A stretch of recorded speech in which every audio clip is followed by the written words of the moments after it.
नमस्कार दोस्तों, स्वागत है आप सभी का एक और नए वीडियो में। प्राचीन समय की बात है।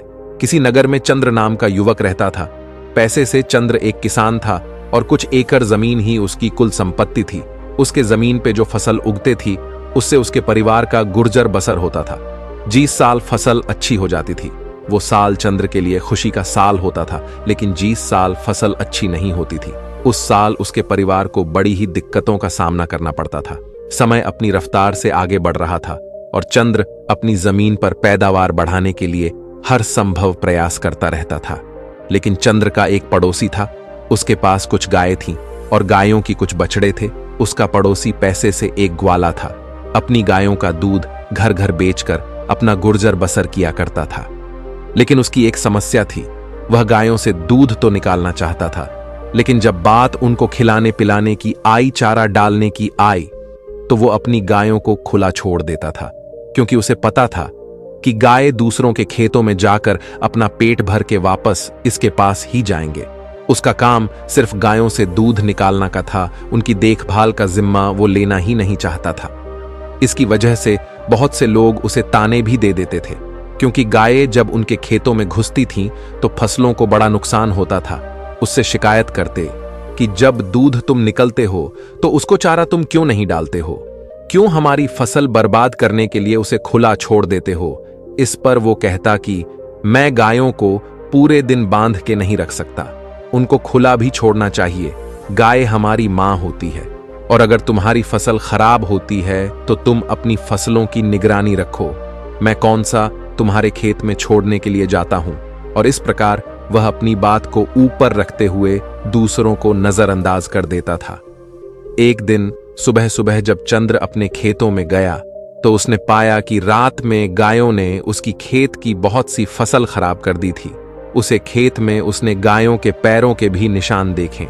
अब उसका यकीन पक्का हो गया था कि यह गाय उसकी पड़ीसी की ही थी। इसीलिए उसने सोचा कि वो अपने पड़ोसी को इसके शिकायत करेगा। लेकिन तभी उसे याद आया कि पड़ोसी को शिकायत करने का कोई फायदा नहीं है, क्योंकि वो उसकी बात को मानेगा ही नहीं। और आखिरकार उसने फैसला किया कि वो रात में अपनी फसल की देखभाल वहीं खेत में अपने झोपड़ी में रहकर किया करेगा। उसने घर आकर अपनी पत्नी को अपने विचार बताया कि आज रात से मैं खेतों में ही सोया करूंगा। इस पर उसकी पत्नी ने भी कोई विरोध नहीं किया, क्योंकि उसे पता था कि फसल अच्छी नहीं होगी तो फिर से कल है के दिन आ जाएंगे। इस रात को चंद्र अपना खाना पीना खाकर अपनी लाठी को तैयार करके अपनी झोपड़ी की तरफ निकल पड़ता है। आज उसने फैसला कर लिया था कि आज से जब तक फसल नहीं कटेगी वो खेतों में अपनी फसल की देखभाल किया करेगा। लेकिन उसके मन में एक असमंजस की स्थिति भी थी। उसने सोचा कि अगर गाय मेरी फसल खाने के लिए आई है तो मैं उसे लाठी से मार तो नहीं सकता। बचपन से उसके संस्कारों से उसकी ऐसी मान्यता थी कि गाय उसकी मां सम्मान है और मां पर कोई लाठी कैसे चला सकता है। तो यहां पर असमंजस की स्थिति तो खड़ी होनी ही थी। इसीलिए उसने सोचा कि मैं गाय को लाठी मारने की बजाय वैसे ही हक दिया करूंगा। गाय वैसे ही हंकने से खेत से बाहर चली जाएगी। लेकिन रात में जब गाय फसल खाने के लिए उसके खेत में पहुंची तो उसने खेत से बाहर हटाने का बहुत प्रयास किया। वह इस कोने से गाय को बाहर हाँकने की कोशिश करता तो गाय उस कोने पर पहुंच जाती, लेकिन गाय उस खेत से बाहर निकालने का नाम ही नहीं ले रही थी। इससे चंद्र की झल्लाहट बढ़ती जा रही थी। अपने गुस्से की वजह से वो खुद पे से काबू होता जा रहा था और आखिरकार वो घड़ी भी आ गई जब वो अपने सारे संस्कार भूल गया। और जब आदमी गुस्से से भर जाता है तो उसका विवेक, उसकी बुद्धिमानी, उसकी सोच सब कुछ खत्म हो जाती है। ऐसा ही कुछ उसके साथ भी हुआ। वो भूल चुका था कि उसके संस्कार क्या है और आखिरकार उसने लाठी उठाकर उस गाय को पीटना शुरू कर दिया। इससे वो गाय खेत से बाहर भागने की कोशिश करने लगी और बाहर भागने की कोशिश में वह गाय एक जगह पे पानी मेरी ली पटकर वहीं जमीन पर गिर गई। और बदकिस्मती से जहां पर वो गाय गिरी थी वहीं पर जमीन पर एक बड़ा सा पत्थर भी पड़ा हुआ था, जिसके कारण उसे गाय की उसे पत्थर पर गिरने की वजह से वहीं पर मौत हो गई। ये घटना होने के बाद चंद्र का गुस्सा एकदम ठंडा हो गया। उसको एहसास हुआ कि उससे कितनी बड़ी गलती हो गई। उसे सोच ही नहीं पा रहा था कि उसे क्या करना चाहिए, कि उससे कोई पाप हो गया। कि उसे ऐसा नहीं करना चाहिए था। इसी सोच विचार में वह पूरी रात सो नहीं पाया और उसके सामने वो तड़पती रही। उसने उसका इलाज करने की भी कोशिश की, लेकिन रात में ना तो उसे कोई चिकित्सा मिल सकता था और ना ही मदद के लिए आसपास कोई मौजूद था, क्योंकि उसका खेत गांव से बहुत दूर था। वह पूरी रात उसे गाय के सामने बैठा रहा और उसे गाय को अपनी आंखों के सामने तड़पता हुआ देखता रहा। उसका दिल उसे बार बार धिक्कार रहा था। वो खुद से कह रहा था कि तूने कितना बड़ा पाप कर दिया, इसका प्रायश्चित तू कैसे करेगा। जैसे ही सुबह हुई तो गांव के कुछ लोग उस तरफ आ पहुंचे और जब उन्होंने चंद्र को एक मृत गाय के सामने बैठा देखा तो उन लोगों को पूरी घटना समझते देर नहीं लगी और चंद्र ने उनके सामने खुद माफी मांगते हुए कहा कि ये उससे बहुत बड़ा पाप हो गया है। इसके बाद गांव में एक पंचायत रखी गई और जीस गवाली की वो गे थी, यानी कि चंद्र का पड़ोसी। उसने पंचायत से न्याय की मांग की। यहां पर पंचायत को फैसला करने में कुछ ज्यादा तकलीफ नहीं हुई, क्योंकि चंद्र खुद यहां पर अपने आप को दोषी मानकर बैठा हुआ था। पंचायत में फैसला सुनाया कि जब तक चंद्र अपने इस पाप को धो नहीं लेता तब तक वो इस गांव में वापस नहीं आ सकता। इस पर चंद्र ने पंचायत से पूछा भी कि वो अपनी इस पाप को किस तरह से धो सकता है, तो पंचायत ने बताया कि तुम 4 धाम की यात्रा करके आओ, उसके बाद तुम्हारे पाप धुल जाएगा। लेकिन अब भी चंद्र की आंखों के सामने गाय का वो तड़पता हुआ चेहरा घूम रहा था और उसे लग रहा था कि 4 धाम जाने के बाद उसका ये पाप किस तरह धुल जाएगा। क्या उसे गाय की जिंदगी वापस आ जाएगी? क्या उसको वो दर्द मेरी आंखों के सामने से हट जाएगा? लेकिन फिर भी उनकी बात मानते हुए वह 4 धाम की यात्रा के लिए निकाल पड़ता है। ये उस समय की बात है जब कोई साधन या वाहन नहीं हुआ करते थे, तो इंसान को अपने पैरों से ही चलना पड़ता था या फिर घोड़ा गाड़ी या ऊंट गाड़ी पर जाना होता था। चंद्र की यात्रा बहुत लंबी होने वाली थी, शायद उसे कई वर्ष लग जाते वापस लौट में, लेकिन फिर भी चंद्र अपनी इस पाप को धोना चाहता था। लेकिन उसके मन में एक सवाल चल रहा था कि इस पाप का दोषी जितना वो है, उससे ज्यादा दोषी वो ग्वाला है जो अपनी गायों को दूध निकालकर यूं ही दूसरों की फसल चरने के लिए छोड़ देता था। ये सिर्फ उसके मन का एक सवाल था, लेकिन इस सवाल को वहां पर किसी से पूछ नहीं सकता था। जब वो अपने घर से 4 धाम की यात्रा के लिए निकाल रहा था तो उसकी पत्नी ने भी उसके साथ चलने के लिए आग्रह किया, लेकिन उसने अपनी पत्नी को वहीं पर अपने खेतों की देखभाल और अपने बच्चों की देखभाल करने के लिए कहा और वह अकेला ही अपने पाप को धोने के लिए उसे गांव से निकाल पड़ता है, एक धाम से दूसरे धाम और दूसरे धाम से तीसरे धाम। इस प्रकार चलते चलते चंद्र को बहुत वक्त हो गया था। कई साल बीत गए थे, लेकिन चंद्र अब भी अपने आप को दोषी मान रहा था। उसके मन से उस गाय का वो चेहरा हट ही नहीं रहा था। जब वह अपने तीसरे धाम की यात्रा पर जा रहा था तो उस यात्रा के बीच में एक जंगल पड़ता था और उस जंगल को पार करते हुए वो धाम था। जब चंद्र उस जंगल को पार कर रहा था तो उसे उस जंगल में एक भिक्षु की कुटिया दिखाई दी। उसे बड़ा ही आश्चर्य हुआ, क्योंकि वहां आसपास कोई भी और मनुष्य दिखाई नहीं दे रहा था। कई कई मीलों तक किसी इंसान की कोई बस्ती वहां पर नहीं थी और इस जंगल के बीच में ये एक भिक्षु अकेला क्या कर रहा था। इससे चंद्र की जिज्ञासा और ज्यादा बढ़ गई और वो अपनी जिज्ञासा को शांत करने के लिए उस भिक्षु के पास उस कुटिया में पहुंच जाता है। जब चंद्र उस कुटिया में पहुंचा उस वक्त वह भिक्षु ध्यान में लीन था, लेकिन जैसे ही चंद्र ने उस कुटिया में प्रवेश किया वैसे ही भिक्षु अपने ध्यान से बाहर आ गए। ध्यान से बाहर आने के बाद चंद्र ने उनसे पहला प्रश्न क्या किया, जरा ध्यान से सुनिएगा। चंद्र ने पूछा, महात्मन, आप इस जंगल में अकेले किस प्रकार रहते हैं? यहां पर ना कोई इंसान है, ना कोई बस्ती है, यहां पर आप अकेले किस प्रकार वास कर लेते हैं? इस पर भिक्षु ने बड़े ही सहज भाव से उत्तर दिया कि इंसान को जीने के लिए सांसें और खाना चाहिए, जो यहां पर भली भांति मिल जाती हैं। सांसें ये पेड़ पौधे हमें देते हैं और खाना भी ये पेड़ पौधे हमें इस जंगल में दे देते हैं। और जीने के लिए क्या चाहिए? इस पर चंद्र ने पूछा कि महात्मा, फिर भी इंसान को कोई तो चाहिए जिससे वह बात कर सके, जिससे अपनी भावनाएं व्यक्त कर सके। आपके पास तो यहां कोई भी नहीं है। इस पर भिक्षु ने जवाब दिया कि ये तुम्हें लगता है कि मेरे पास कोई भी नहीं है क्योंकि तुम्हारी आंखें सीमित चीजें ही देख पाती हैं, लेकिन मेरे पास वो भी है जो तुम्हारी आंखें नहीं देख पाती और जो कण कण में बसता है। इन बातों से चंद्र को एहसास होने लगा था कि यह कोई साधारण भिक्षु नहीं है। इनकी समझ बहुत कह रही है और इनसे मुझे अपने सवालों के जवाब मिल सकते हैं। इसीलिए चंद्र ने उनको अपनी पूरी परिस्थिति बयां कर दी। और सारी बात बताने के बाद चंद्र ने भिक्षु से पूछा कि महात्मा, 2 धाम की यात्रा तो मैं कर चुका हूं और यह यात्रा करने के बाद भी मेरे मन का बोझ हल्का नहीं हुआ है। मुझे पता है कि मैं 4 धाम की यात्रा भी कर लूंगा तो भी मेरे मन की परिस्थितियां ही रहेगी। कृपया करके आप मेरा मार्गदर्शन करिए। मैं अपने इस पाप को किस तरह धो सकता हूं, इस पाप से किस तरह मुक्ति पा सकता हूं। यह सुनकर वो भिक्षु जोर जोर से हंसने लगता है। इस बात पर इतना जोर जोर से ठहाके लगाकर हंसते हुए देखकर चंद्रन भिक्षु से पूछता है कि महात्मा, इसमें हंसने की क्या बात है? आप इतनी जोर जोर से क्यों हंस रहे हैं? इस पर वह भिक्षु कहता है कि भंते, तुम उस पाप को धोने की बात कर रहे हो जो तुमने किया ही नहीं है। तुम अंधकार में भटक गए हो। जो तुमने किया वो कोई पाप नहीं था। वो तुम्हें लगता है कि पाप है, लेकिन वास्तविकता में वो पाप नहीं है। अच्छा ये बताओ, अगर तुम उस गाय को अपना पूरा खेत चरने के लिए छोड़ देते तो क्या वो सही होता? जरा सोचो। इस पर चंद्र कहता है कि नहीं महात्मा, वो तो बिल्कुल भी अच्छा नहीं होता, क्योंकि किसानी करना तो मेरा पैसा है और अगर वो मेरे खेत की पूरी फसल खा जाती तो मैं अपना परिवार किस प्रकार चलाता, अपना गुजर बसर किस प्रकार करता। यह सुनकर उस भिक्षुक ने कहा, तो यही बात तुम समझ नहीं पा रहे हो। तुम्हारा सबसे बड़ा कर्तव्य यही था कि तुम अपनी फसल की रक्षा करो।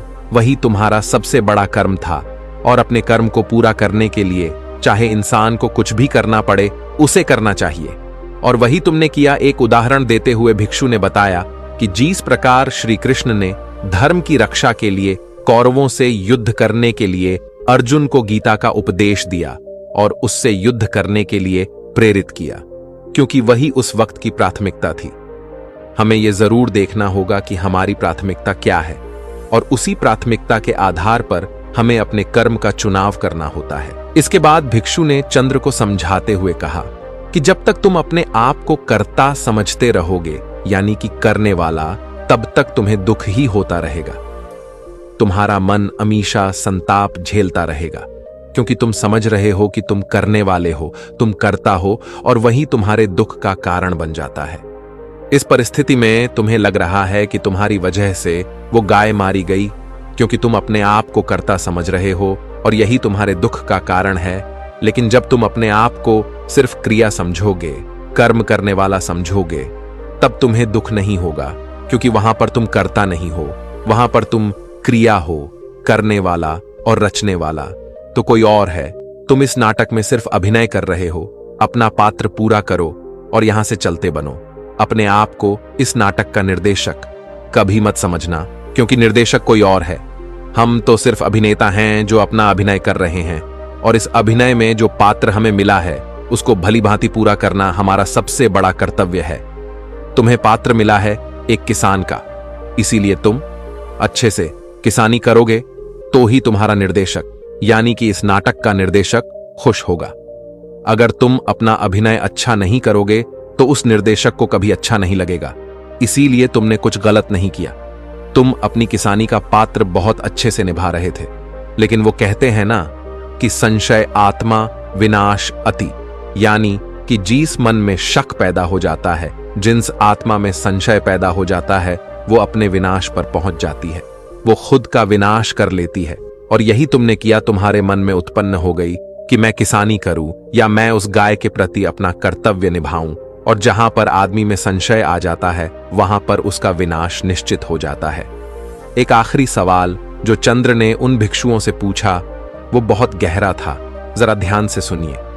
चंद्र ने पूछा कि महात्मा, जो कर्म हम करते हैं हमें उसका फल किस प्रकार मिलता है? अगर मैंने कुछ गलत किया ही नहीं तो मैं यहां पर प्रायश्चित क्यों भोग रहा हूं? और अगर मैंने अपना कर्तव्य निभाया है, अगर मैंने अपना कर्म पूरा किया है, तो मैं यहां पर दुख क्यों झेल रहा हूं? मेरा मन इतने उत्पीड़न से क्यों भरा हुआ है? इस पर बौद्ध भिक्षु ने उसे समझाते हुए कहा कि जब तुम जमीन में कोई बीज डालते हो फसल उगाने के लिए, तो तुम्हें कैसे पता चलता है कि तुम्हारी फसल कौन सा फल देगी? यह सुनकर चंद्र ने जवाब दिया कि महात्मन, ये तो बीज डालने के कई महीनों बाद पता चलता है कि यह फसल कौन सा फल देने वाली है। जब तक हमें ये पता नहीं चलेगा कि यह बीज किस पेड़ का है, तब तक हमें कैसे पता चल सकता है कि ये पेड़ कौन सा फल देने वाला है। यह सुनकर भिक्षु मुस्कुराते हुए कहने लगे कि जिस प्रकार बीज को जमीन में डालने पर हमें पता नहीं होता है कि वो कौन सा फल देगा, उसी प्रकार कर्म करते हुए हमें यह पता नहीं होता कि इस कर्म का फल हमें किस प्रकार मिलेगा। हो सकता है उस कर्म का फल मिलने में कुछ देरी हो जाए, लेकिन उस कर्म का फल मिलता जरूर है। लेकिन इंसान में इतना संयम नहीं रहता, वो इतनी दूर दृष्टि नहीं रखता थे, वो इतना सोच ही नहीं पाता। उसे तो अपने कर्मों का फल तत्क्षण चाहिए। वो तो यह चाहता है कि जैसे ही मैं अपना कर्म करूं वैसे ही मुझे अपना फल मिल जाए। लेकिन ऐसा जिंदगी के किसी पैमाने पर नहीं होता है। कोई भी विद्यार्थी जब मेहनत करता है तो कई साल बाद उसे उस विद्या का परिणाम मिलता है। अगर कोई विद्यार्थी ये सोचें कि आज मैं ये पूरी पुस्तक पढ़ लेता हूं और कल ही मैं परीक्षा में बैठ जाऊं, तो ऐसा हो नहीं सकता है। उसे सालों साल ब्याज करना पड़ता है और उस अभ्यास का फल उसे कब मिलेगा उसे ये पता भी नहीं होता है। लेकिन फिर भी इंसानियत समझ नहीं पाता और हमेशा अंधकार में भटकता रहता है। अपनी बात खत्म करते हुए भिक्षु ने कहा कि तुम अब अपने गांव लौट जाओ। तुम्हें 4 धाम की यात्रा करने की कोई जरूरत नहीं है। तुम अच्छे से गांव में जाकर अपना कर्म करो और वहां पर अपने परिवार की देखभाल करो। यही तुम्हारा अभिन्न है और यही तुम्हारा पात्र है जो तुम्हें इस जीवन में निभाना है। यह सुनकर चंद्र कहता है, लेकिन महात्मा पंचायत ने मुझे दोषी पाया है और जब तक मैं अपनी सजा पूरी नहीं कर लेता, यानी कि अपना पाप नहीं धो लेता, तब तक मैं कैसे वापस जा सकता हूं। यह तो धोखा होगा, सल होगा, जिसका परिणाम मुझे बाद में भोगना होगा। इस पर वो भिक्षु कहता है कि तुम एक बार अपने गांव में जाओ।